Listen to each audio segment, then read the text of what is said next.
Ash is currently playing a video game in the other room.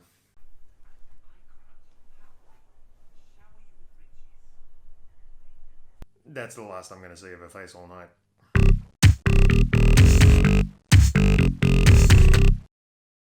It is Friday. TGIF Friday. Thank God it's Friday. No, really, thank God it is Friday. It's been a hell of a week. Started off pretty good. It's kind of, you know what? Nobody cares about how it started. It ended kind of crap. It used to be this show I watched on Friday nights that I really enjoyed. It was called the Schlocky Horror Picture Show. It was on Australia's free-to-air network, TVS. I don't know if that was Australia's version. I think it might have been Sydney's version.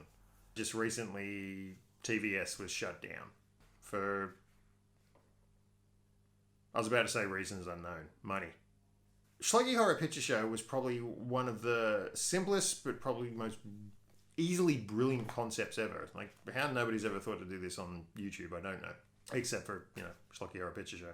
And what it essentially was they were playing old horror and sci-fi movies that were in the public domain. So, they didn't have to get the rights for these things. They could just play them.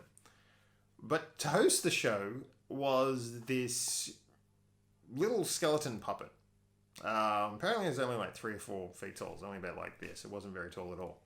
But he would basically slag off the film done with trivia.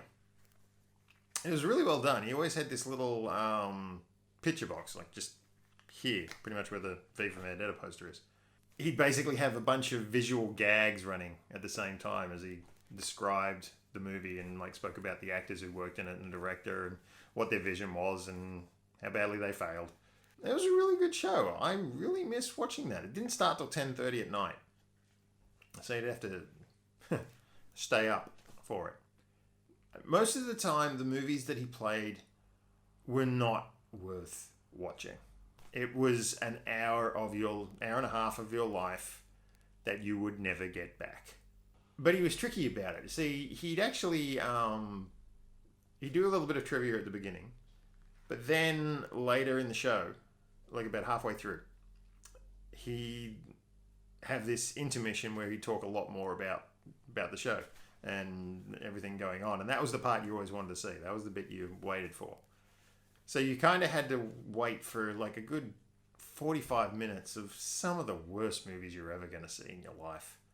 Some of these things were just dreadful. I mean, that's the reason they're in the public domain, is because the movies were just shit. I mean, they had a few of the classics in there. They had, the ultimate public domain movie, which is The Night of the Living Dead. The original Night of the Living Dead done by George Romero. That's in the public domain.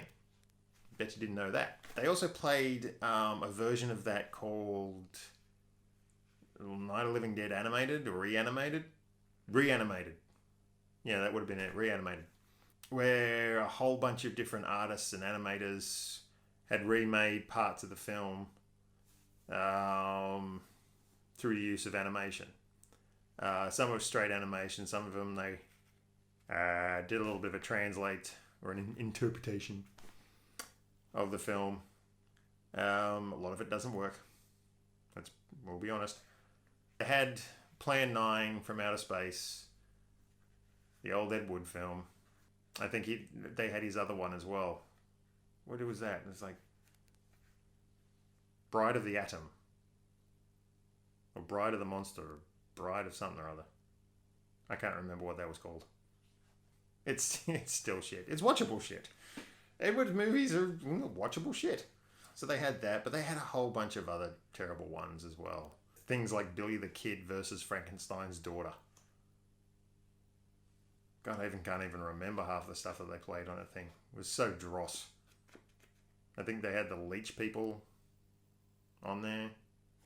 Vaguely remember that. One of my favourites was Teenagers from Outer Space. Everybody in that film was just trying so hard. We're acting. We're making something powerful. We're acting.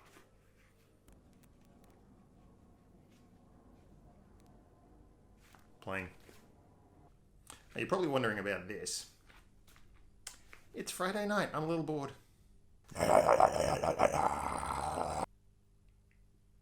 Okay, so I'm a lot bored.